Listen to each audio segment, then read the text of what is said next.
Halo guys, Akila Novel di sini mau bawain cerita novel berupa audio dan teks. Kita bakal kasih cerita yang seru-seru nih.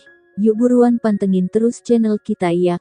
Ojo lali di subscribe, mergo subscribe kui gratis orang bayar wakakak.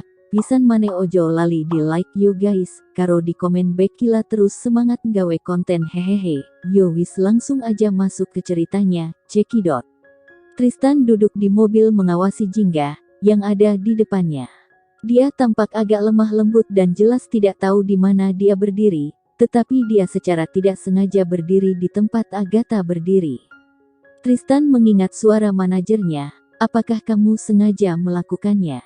Tapi apa yang sebenarnya dilakukan Agatha sampai membuatmu marah? Agatha tidak menyinggung perasaannya, tetapi dia menyakiti orang lain. Namun, mengapa dia memiliki keinginan untuk membalaskan dendamnya pada saat itu? Dia harus membencinya dan senang setiap kali seseorang menggertaknya. Mengingat tampilan menyedihkan Agatha, rasa dingin yang tiba-tiba melintas di matanya. Pandangannya berhenti pada wanita kecil di depannya, dan dia tiba-tiba menyalakan mobil, mempercepat terus-menerus. Menjerit, mobil berhenti 1 meter darinya. Dia menyadari bahwa, pada akhirnya, dia masih menghentikan mobil lebih awal dari sebelumnya karena dia merasa bingung. Kejadian ini terjadi terlalu tiba-tiba dan cepat. Dari saat dia menyalakan mobil sampai dia menghentikannya, hampir 10 detik telah berlalu. Tristan memiliki kedua tangannya di kemudi, dan dia bisa dengan jelas melihat teror melintas di mata Jingga. Dia bisa melihat wajahnya menjadi pucat saat dia menelan air liurnya karena terkejut dan melihat bagaimana kedua kakinya gemetar. Apa yang harus terjadi selanjutnya adalah dia jatuh di pantatnya dan menangis, kan? Namun, ketika pikiran itu muncul di benaknya, dia melihat wanita di depannya meletakkan satu tangan di pinggangnya dan menggunakan yang lain untuk menunjuk ke mobil, sambil berteriak dengan marah, "Anjing! Kamu pasti gila! Apakah kamu tidak tahu cara mengemudi? Apakah kamu mencoba membunuh seseorang?" Tristan. Saat dia berbicara, dia menyingsingkan lengan bajunya dan berjalan ke sisi mobil. Wajahnya menunjukkan ketegaran, dan dia tampak garang saat dia mengetuk jendela. Namun, dia terlihat cantik pada saat yang sama dan dengan demikian tindakannya tidak tampak kasar. Sebaliknya, mereka memberikan keterus-terangan. "Kamu turun dari mobil. Kamu hampir menabrak seseorang. Bagaimana kamu bisa bertindak seolah-olah tidak ada yang terjadi?" Suara yang masuk ke telinganya membuat wajah Tristan menjadi dingin. Untuk pertama kalinya, dia merasa tidak berdaya, seolah-olah dia telah menggunakan kekuatan penuh untuk meninju, tetapi pukulan itu mendarat di atas kapas yang lembut, tidak berdampak apa-apa. Dia menggosok dahinya dengan kesal dan menurunkan jendela mobilnya. "Kamu sebaiknya berdoa agar aku baik-baik saja," kata-katanya berhenti tiba-tiba saat dia berkata dengan heran, "Tristan, aktor terbaik Tristan." Jingga sangat marah. Dia hanya datang untuk mengambil ponselnya, tetapi dia hampir mengalami kecelakaan. Momen mengejutkan barusan menyebabkan ketakutannya hanya mengingatnya. Jika sesuatu terjadi padanya, siapa yang akan menjaga Bulan? Bisakah seseorang memberitahunya mengapa pengemudinya adalah Tristan? Jingga membuka matanya lebar-lebar karena terkejut. Dia kemudian melihat Tristan perlahan keluar dari kursi pengemudi, dengan wajah tanpa ekspresi seperti biasanya. Jingga tergagap, "Mengapa kamu di sini?" Dia menoleh untuk mengamati sekelilingnya dan menyadari bahwa kamera masih ada. Namun, karena kru masih istirahat, tidak ada yang memperhatikan apa yang terjadi di sini. Dia tiba-tiba mengerti situasinya. "Kamu sedang berlatih. Ah, apa aku mengganggumu?" Tristan. Langkah Tristan tidak berhenti saat dia berjalan ke arah yang berlawanan.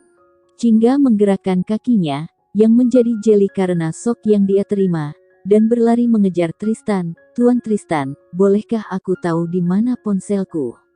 Dia hanya bisa menerbitkan artikel setelah dia mendapatkan rekaman suara.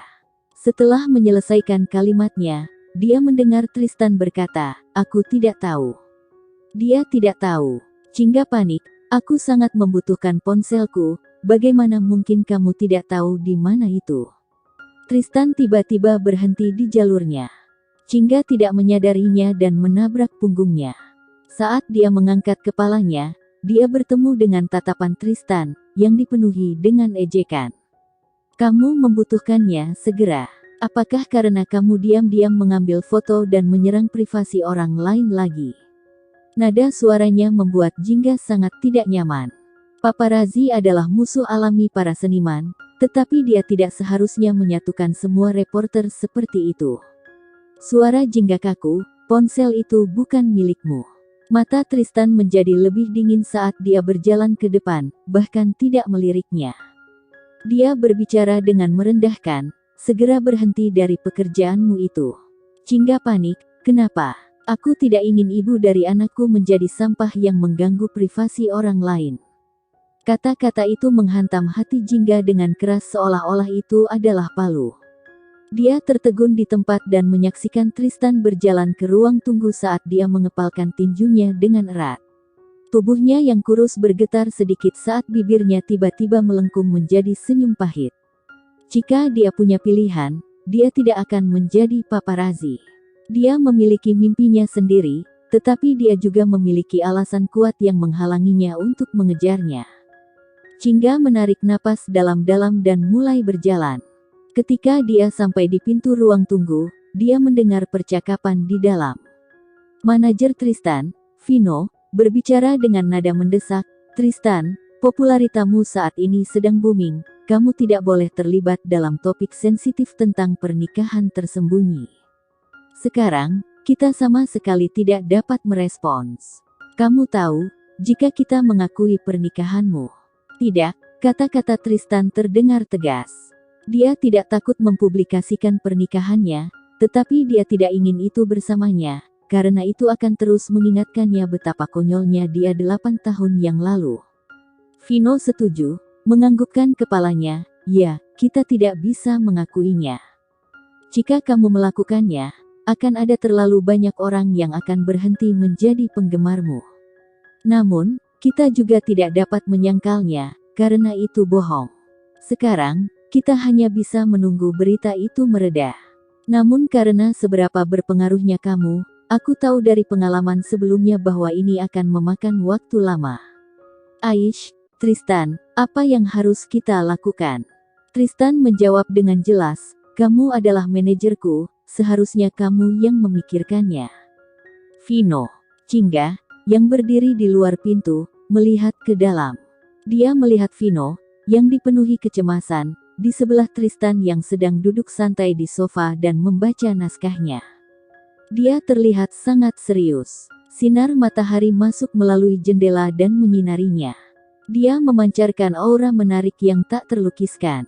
Detak jantung Jingga melambat. Berita itu dengan marah menggelegak secara online, tetapi dia berdiri teguh dan tampaknya tidak terpengaruh. Rasanya seperti dia memiliki perasaan damai yang tak tergoyahkan. Ketenangan itu tampaknya menular. Itu membuat Vino tenang dari kecemasannya, dan dia berjalan dengan santai keluar dari ruang tunggu.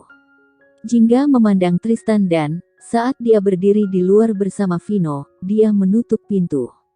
Jingga menatap jari kakinya dan tiba-tiba berbicara, "Serahkan masalah rumor itu kepadaku, aku akan menyelesaikannya." Vino menatapnya dengan bingung, "Nona Jingga." Jingga tersenyum, "Biarkan aku menemukan cara untuk menyelesaikan berita ini."